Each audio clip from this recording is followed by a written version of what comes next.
Queridos amigos da TV A Caminho da Luz e da Rádio Clube de Itapira, é com grande alegria que nós estamos iniciando o programa de hoje.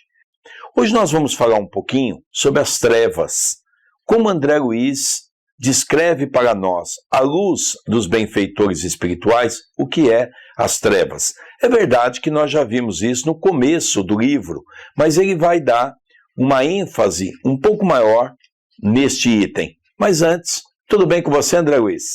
Tudo bem, querido Sérgio, que alegria em podermos mais uma vez estar no programa A Caminho da Luz. Aos nossos rádio ouvintes e aos nossos telespectadores, que tenhamos todos um programa repleto de paz, de amor e de luz. Vamos ver um pouquinho o livro. Nós estamos no capítulo 44, sobre as trevas. Vamos ver um pouquinho o livro para nós entendermos melhor o que diz André Luiz. Enriquecendo as alegrias da reunião, Lísias deu-me a conhecer novos valores de sua cultura e sensibilidade, dedilhando com maestria as cordas da citara. Fez-nos lembrar velhas canções e melodias da terra. Dia verdadeiramente maravilhoso. Sucediam-se júbilos espirituais, como se estivéssemos em pleno paraíso. Quando me vi a sós com o bondoso enfermeiro do auxílio, procurei transmitir-lhe minhas sublimes impressões. Não tenha dúvida, disse sorrindo, quando nos reunimos aqueles a quem amamos, ocorre algo de confortador e construtivo em nosso íntimo. É o alimento do amor, André. Quando numerosas almas se congregam no círculo de tal ou qual atividade, seus pensamentos se entrelaçam, formando núcleos de força viva, por meio dos quais cada um recebe seu quinhão de alegria ou sofrimento, da vibração geral.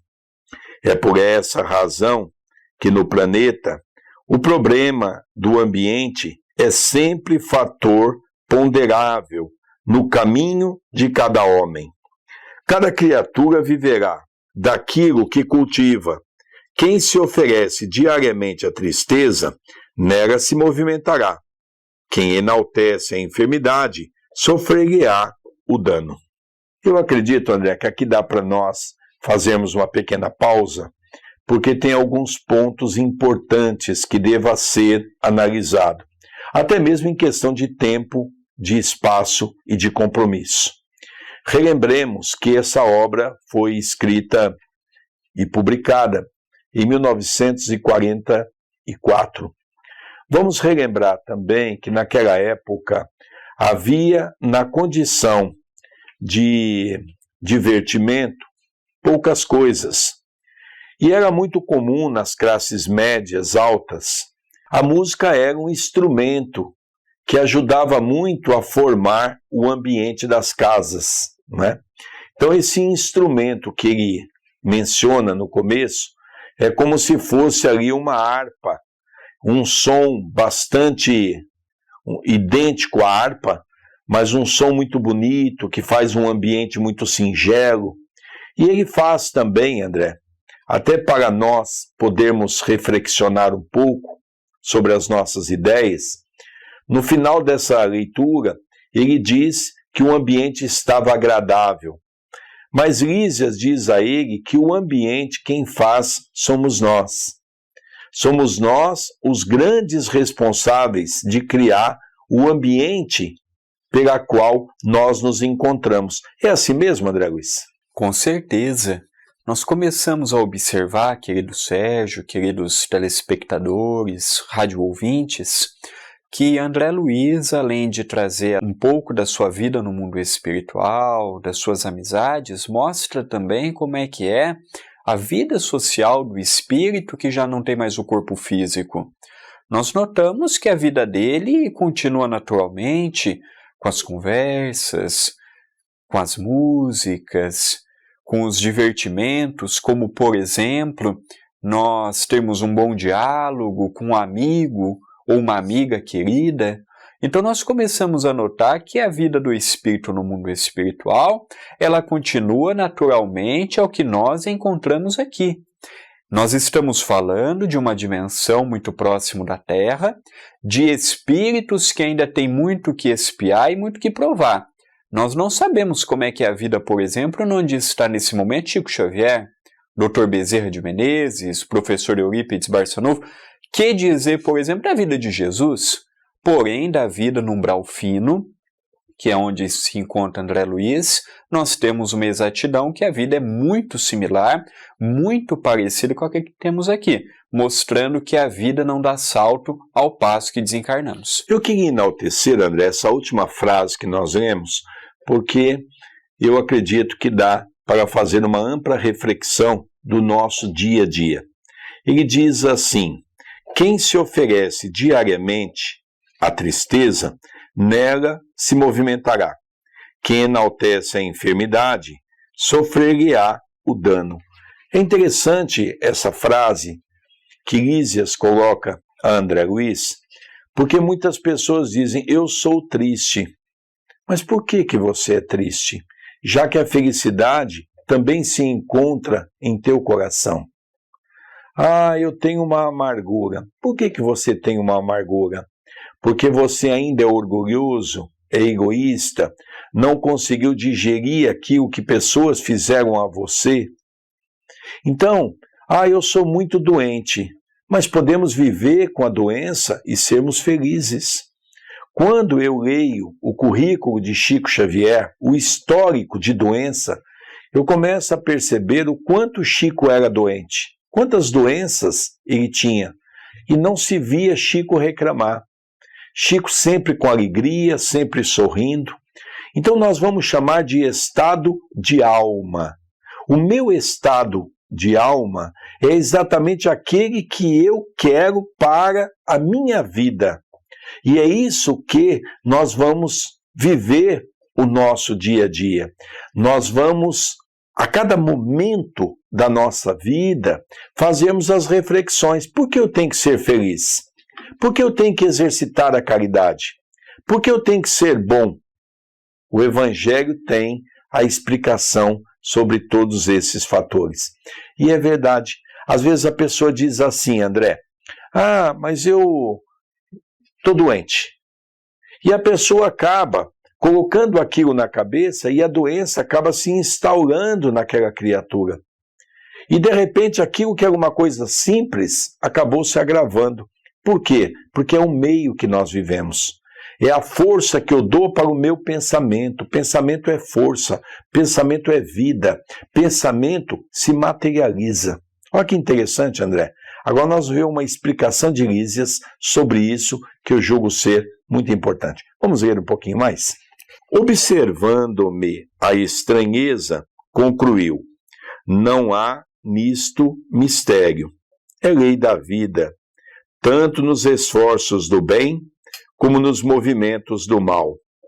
Das reuniões de fraternidade, de esperança, de amor e de alegria, sairemos com a fraternidade, a esperança, o amor e a alegria de todos. Mas de toda a assembleia, de tendências inferiores, em que predominam o egoísmo, a vaidade, o crime, sairemos envenenados com as vibrações destrutivas desses sentimentos.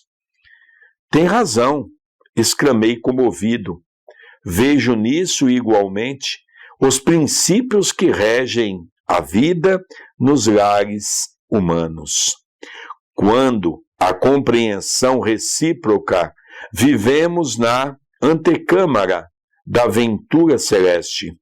E se permanecemos em desentendimento e maldade, temos o inferno vivo. Acredito, André, que também dá para nós fazermos aqui uma pequena pausa, porque é muito interessante a visão que André Luiz ouve de Lísias.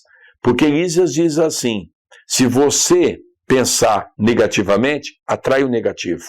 Se você pensar positivamente, atrai o positivo. Olha que beleza.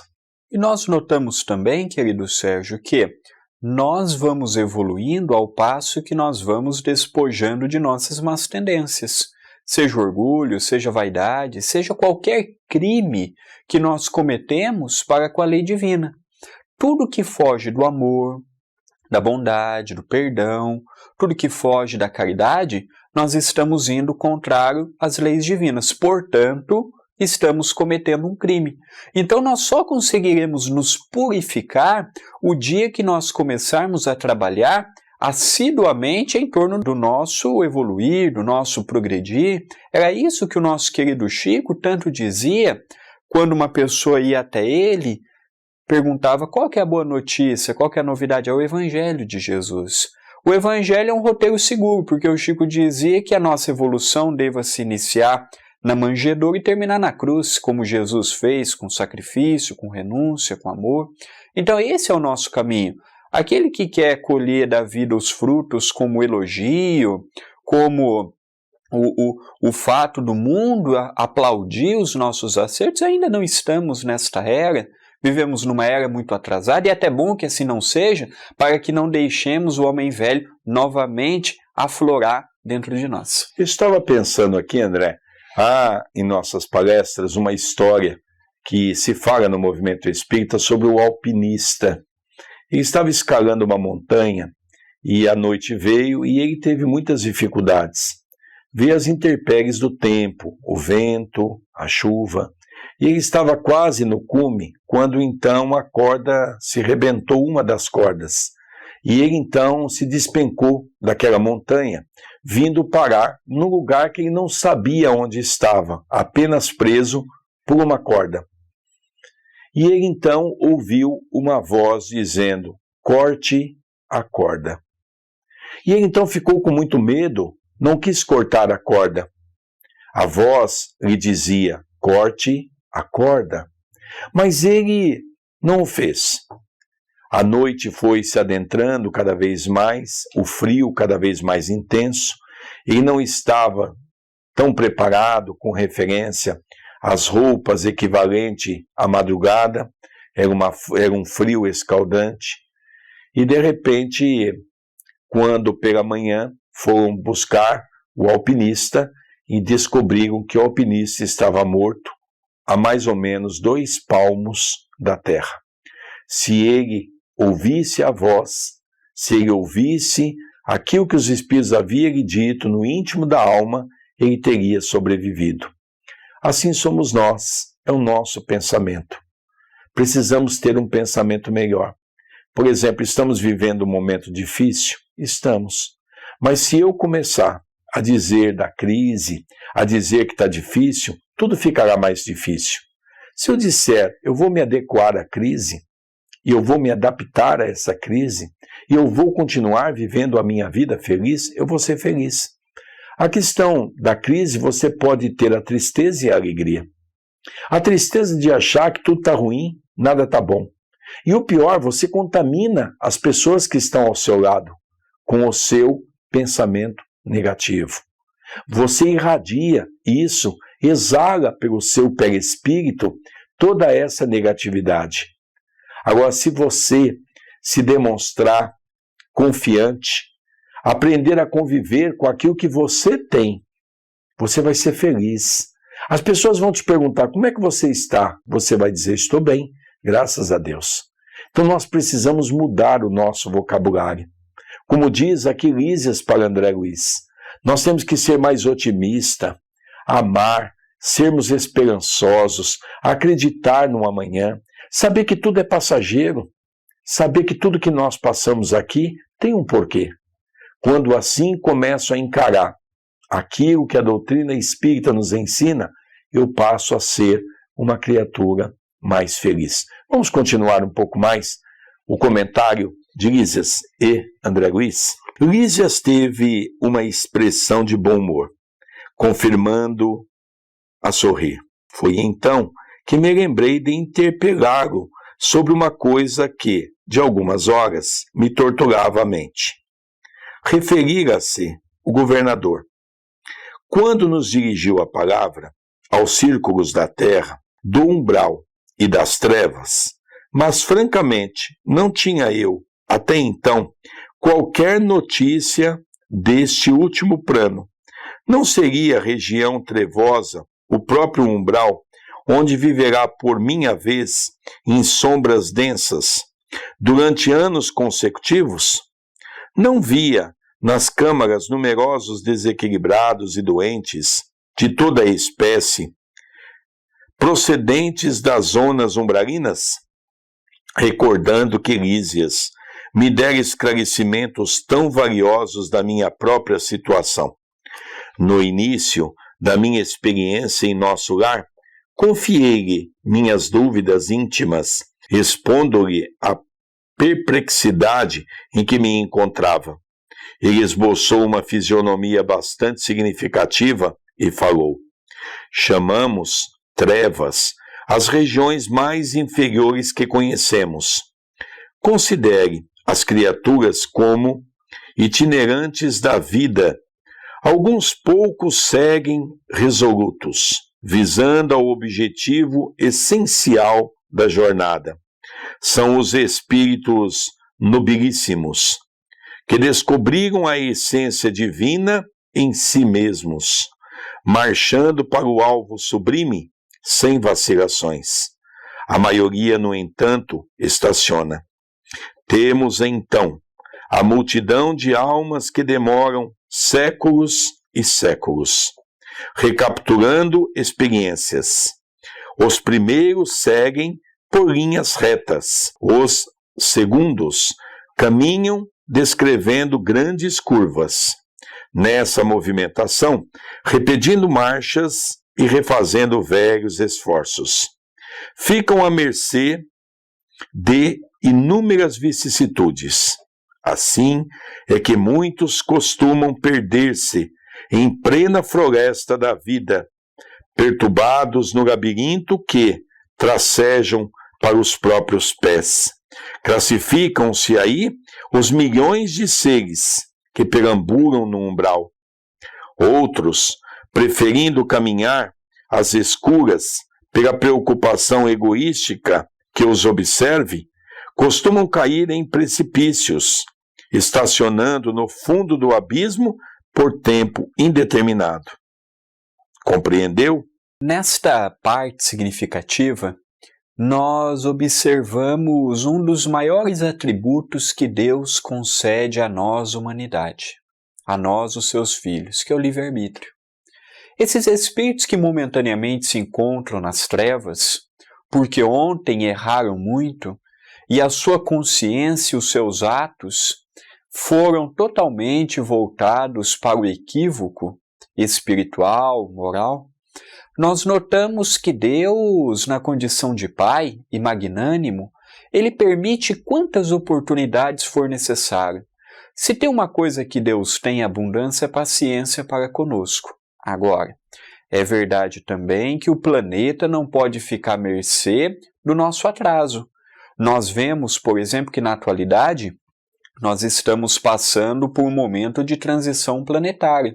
Muitos companheiros que estão desencarnando no nosso abençoado planeta e que não estão atingindo a média para aqui permanecerem, o Pai é generoso e está preparando uma casa para que eles possam continuar o seu progresso natural. O que Deus não permite é que esses companheiros continuem atravancando a evolução a nível coletivo. Então Deus dá as oportunidades, mas vendo que não estão sendo aproveitadas, Deus dá uma outra moradia, uma nova casa para que esses nossos amigos possam continuar a sua evolução. Então o nosso adiantamento como nosso estacionamento, mediante o Espiritismo nos ensinar que ninguém retroage, está única e exclusivamente em nossas mãos. Um outro ponto muito interessante é que nós começamos a observar que os espíritos superiores, ao nos dar uma referência do plano espiritual, eles são muito cautelosos. André Luiz percebeu que o governador havia dito o umbral e as trevas. E ali André Luiz já ficou preocupado. Mas ele não havia ainda dito da região, poderíamos dizer, a região de maior sofrimento, que é o abismo.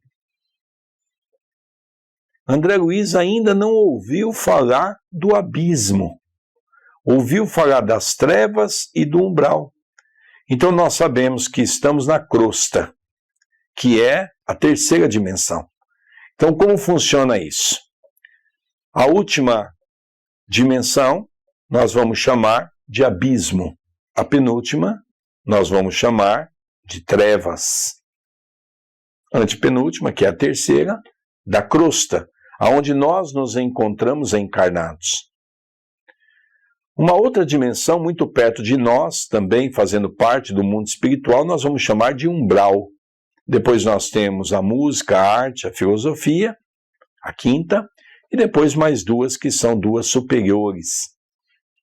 Vejamos que nós estamos muito entrelaçados entre abismo, trevas, umbral, crosta, e nós ainda, muitas vezes, questionamos a nossa evolução, achando que nós já somos espíritos evoluídos.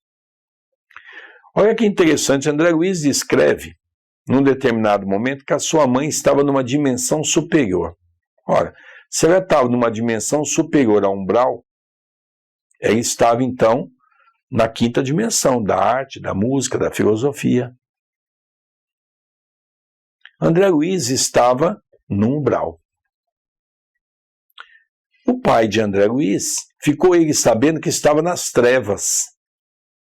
Olha que fato interessante. Imagine você um prédio de 7 andares. A mãe se encontrava no 5º andar. André Luiz se encontrava no 4º andar. E o pai dele se encontrava no 2º andar. Tudo dentro daquilo que Lísias está explicando exatamente a André Luiz. Quem é que coloca nós nos andares desse prédio? Somos nós mesmos através do nosso esforço. E dá um exemplo aqui maravilhoso de uma linha reta, que é aqueles que buscam a verdade, o amor, a compreensão, chega mais rápido com o evangelho no coração. Mas muitos, através da vicissitude, e muitos, através do apeguismo às coisas da terra, faz uma curva. E essa curva, ela é mais ou menos lenta, ela é mais ou menos demorada, a partir do momento em que nós, cada vez mais, vamos nos arrastando pelas vicissitudes terrenas. Então é nós que escolhemos aonde eu quero ficar. Você que está nos ouvindo, o programa Caminho da Luz, você que está na sua casa ouvindo pelo rádio, você que está na sua casa ou no seu trabalho ouvindo pela TV, através da web, pela internet, você que está nos ouvindo, que está nos vendo, nós repassamos a indagação a você. Você que está também pensativo, como é que eles foram para esses andares desse prédio? Você também pode se perguntar, e eu, para onde vou? E eu posso te afirmar categoricamente, você vai exatamente para aquele andar que você for merecedor, pelo seu esforço, pela sua dedicação. Se você quiser continuar nos vícios, Deus te respeita. Mas, logicamente, como dizia Paulo, o plantio é livre, a colheita é obrigatória, você vai ter que colher.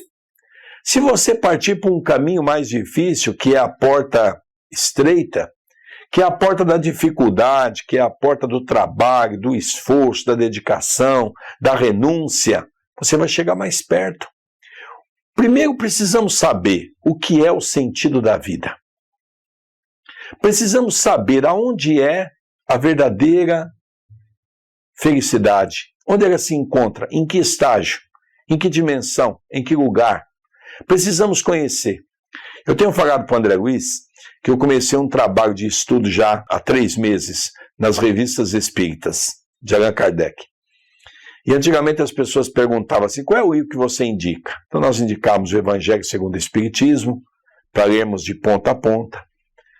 O Livro dos Espíritos, a 1018 ou 1019 pergunta. Mas eu cheguei numa conclusão que o dirigente espírita, que não lê e estudar toda a coleção da obra da revista espírita, não conhece o Espiritismo. Nós precisamos conhecer. Mas isso não é novo, não. Jesus já diz, conhecereis a verdade e a verdade vos libertará. Vamos ler um pouquinho mais para acompanharmos o pensamento de Lísias e também de André Luiz? As elucidações não poderiam ser mais claras. Sensibilizado, porém, com a extensão e complexidade do assunto ponderei. Entretanto, que me diz dessas quedas? Verificam-se apenas na Terra? Somente os encarnados são suscetíveis de precipitação no despenhadeiro? Lísias pensou um minuto e respondeu: sua observação é oportuna, em qualquer lugar. O espírito pode precipitar-se nas furnas do mal, salientando-se, porém, que nas esferas superiores as defesas são mais fortes, imprimindo-se, consequentemente, mais intensidade de culpa na falta cometida. Entretanto, objetei, a queda sempre me pareceu impossível nas regiões estranhas ao corpo terreno. O ambiente divino, o conhecimento da verdade, o auxílio superior, figuravam-se-me antídotos infalíveis ao veneno da vaidade e da tentação. O companheiro sorriu e esclareceu. O problema da tentação é mais complexo. As paisagens do planeta terrestre estão cheias de ambiente divino, conhecimento da verdade e auxílio superior. Não são poucos os que compartem ali de batalhas destruidoras entre as árvores acolhedoras e os campos primaveris. Muitos cometem homicídios ao luar, insensíveis à profunda sugestão das estrelas. Outros exploram os mais fracos, ouvindo elevadas revelações da verdade superior. Não faltam, na terra, paisagens e expressões essencialmente divinas. As palavras do enfermeiro caravam-me fundo no espírito. De fato, em geral, os guerreiros estimam a destruição na primavera e no estio, quando a natureza estende no solo, no firmamento, maravilhas de cor, perfume e luz. Os latrocínios e homicídios são praticados, de preferência à noite, quando a lua e as estrelas enchem o planeta de poesia divina. A maioria dos verdugos da humanidade constitui-se de homens eminentemente cultos, que desprezam a inspiração divina, renovando minha concepção referente à queda espiritual, acrescentei. Contudo, Lísias, poderá você dar-me uma ideia da localização dessa zona de trevas? Seu umbral está ligado à mente humana, onde ficará semelhante lugar de sofrimento e pavor? Nós vimos nesta aula que Lísias dá para André Luiz e naturalmente dá para todos nós, que o planeta Terra, em especial a dimensão em que nos encontramos matriculados, a crosta, como nosso querido Sérgio muito bem explicou, nós estamos vendo que nós somos suscetíveis das influências dos espíritos. Ao ponto de Allan Kardec questionar qual a intercessão, a interferência dos espíritos em nossa vida. E a espiritualidade amiga diz, muito mais do que imaginais. Agora, está a nossa escolha escolhermos por quais espíritos seremos envolvidos. Eu convido a todos para estudarem Os 5 livros que são considerados romances de Emmanuel, mas que são muito mais do que romances, são fatos históricos, reconstituição da história da humanidade. Nós vamos ver o Há 2000 anos e o Paulo Estevam acontecendo no primeiro século da era cristã. Os 50 anos depois, o segundo século da era cristã, e o Ave Cristo, o terceiro século do cristianismo. A partir do terceiro, já no quarto, quinto, sexto, quando o Império Romano coloca o cristianismo como a sua religião oficial, aí infelizmente nós notamos que os poderes temporais levou à decadência daquele cristianismo primitivo e puro. E essa história fecha com o livro Renúncia, em que tem a personagem central Alcione. Então nós vemos nesses 5 livros, se você ainda não leia, estude, veja os fatos históricos, que mesmo no mundo atrasado igual ao que vivemos, nós vemos que há ainda lugares para encontrarmos essa beleza espiritual, como Lísias muito bem mostra para André Luiz. O problema é que o nosso coração ainda está muito mais ligado ao homem velho do que ao homem novo. Lísias faz uma demonstração para André Luiz, referindo-se exatamente às vicissitudes do homem. Talvez aí está o grande entrave para a nossa evolução. Aí está o grande problema que o homem enfrenta na atualidade e sempre enfrentou durante todo esse tempo pela qual ele se encontra no planeta Terra. Não apenas no planeta Terra. Quando nós estudamos as revistas espíritas, Allan Kardec, ao invocar os espíritos falam claramente que vem desse ou daquele planeta. Logicamente, nós sabemos que dentro de um planejamento, somos nós, através da nossa evolução, do nosso esforço, é que vamos encontrar essa felicidade. O que é a felicidade? O grande erro do homem é buscar a felicidade no exterior. Então a felicidade é aquela viagem para um outro país, é aquela casa mais bonita, é aquele carro mais confortável, é aquela poupança com bastante recurso. O que é a felicidade? A felicidade é aquilo que nós temos dentro de nós, na busca de concretizar aquilo que nós gostamos.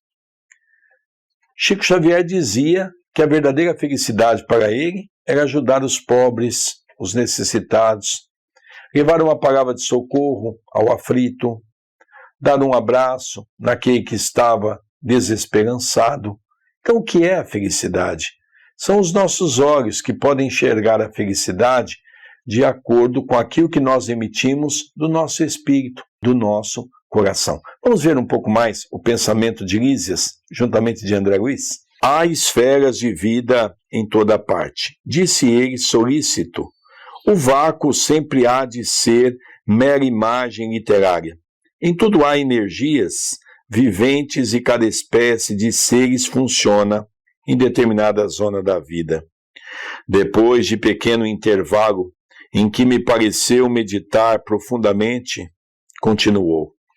Naturalmente, como aconteceu a nós outros, você situou como região de existência, além da morte do corpo, apenas os círculos a se iniciarem da superfície do globo para cima, esquecido do nível para baixo. A vida, contudo, palpita na profundeza dos mares e no âmago da terra. Além disso, há princípios de gravitação para o espírito, como se dá com os corpos materiais.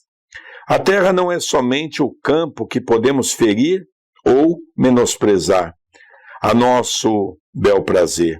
É a organização viva, possuidora de certas leis que nos escravizaram ou libertaram, segundo nossas obras. É claro que a alma, esmagada de culpas, não poderá subir à tona do lago maravilhoso da vida. Resumindo, devo lembrar que as aves livres ascendem às alturas. As que se embaraçam no cipoal sentem-se tolhidas no voo. E as que prendem o peso considerável são meras escravas do desconhecido. Percebe? Lísias, porém, não precisaria fazer-me esta pergunta. Avaliei, de pronto, o quadro imenso de lutas purificadoras a desenhar-se ante meus olhos espirituais nas zonas mais baixas da existência. Aqui, André, olha que interessante, porque nós havíamos terminado o parágrafo acima, na leitura que fizemos anteriormente, quando ele pergunta o que é as trevas. E Lísias, então, faz uma colocação interessante, dizendo que é um lugar onde nós temos uma passagem de acordo com nossa condição espiritual daquilo que fizemos na Terra. Logicamente, aqui entra aquilo que os espíritos chamam do mundo de erraticidade.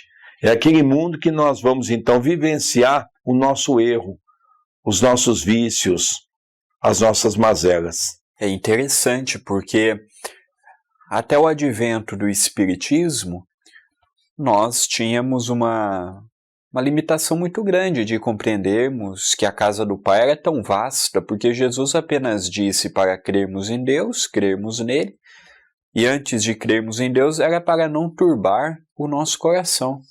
E que na casa do Pai haveria muitas moradas. Porém, nós não poderíamos imaginar que a casa do Pai fosse tão grande, que a casa do Pai fosse tão extensa. Nós estamos falando de um único planeta, com 7 dimensões, sendo que cada dimensão de uma para outra tem subdimensões. Então nós estamos falando de uma matéria muito vasta e que naturalmente ainda tudo é muito novo para nós. Vamos acabar de ler a leitura então, para nós entendermos um pouco melhor e conversarmos o restinho do tempo que nos resta sobre essas questões tão interessantes da visão do mundo espiritual. Como alguém que precisa ponderar bastante para exprimir-se, o companheiro pensou e concluiu. Qual acontece a nós outros, que trazemos em nosso íntimo o superior e o inferior.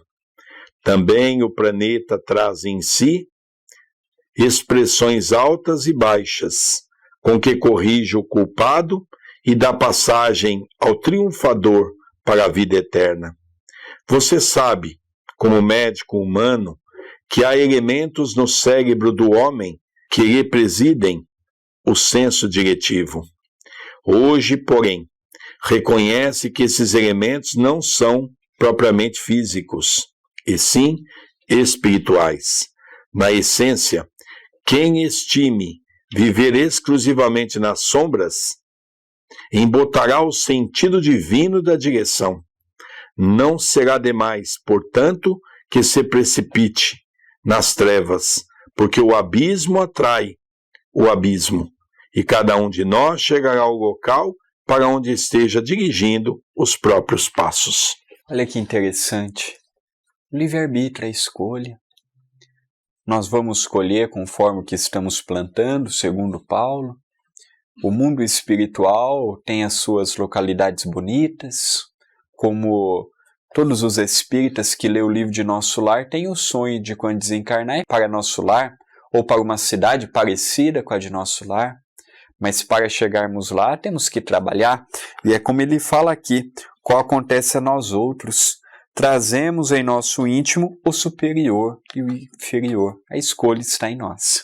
E não podemos esquecer também, André, que ele fala do umbral. É interessante, você mencionou bem a questão de que todos querem ir para nosso lar.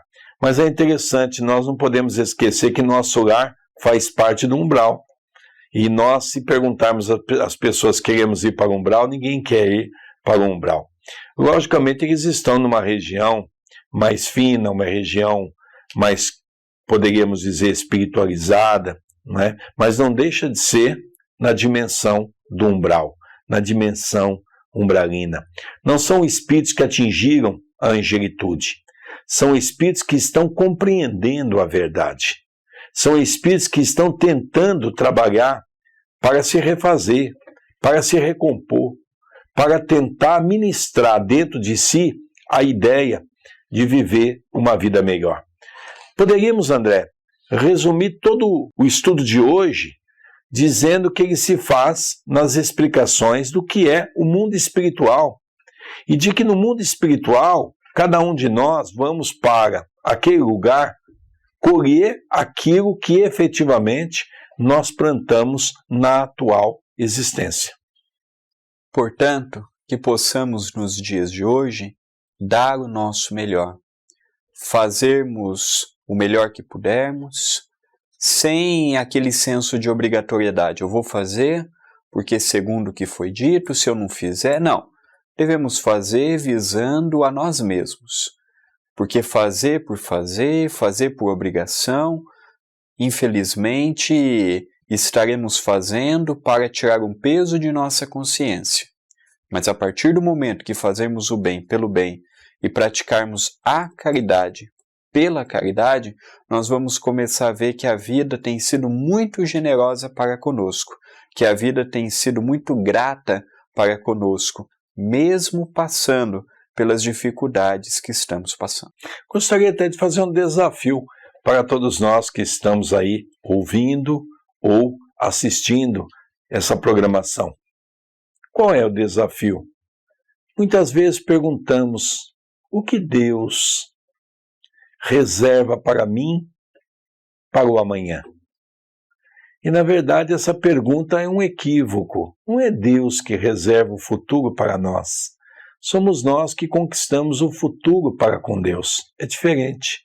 Então faça uma pergunta: o que eu estou fazendo para encontrar um mundo melhor quando retornar para a pátria espiritual?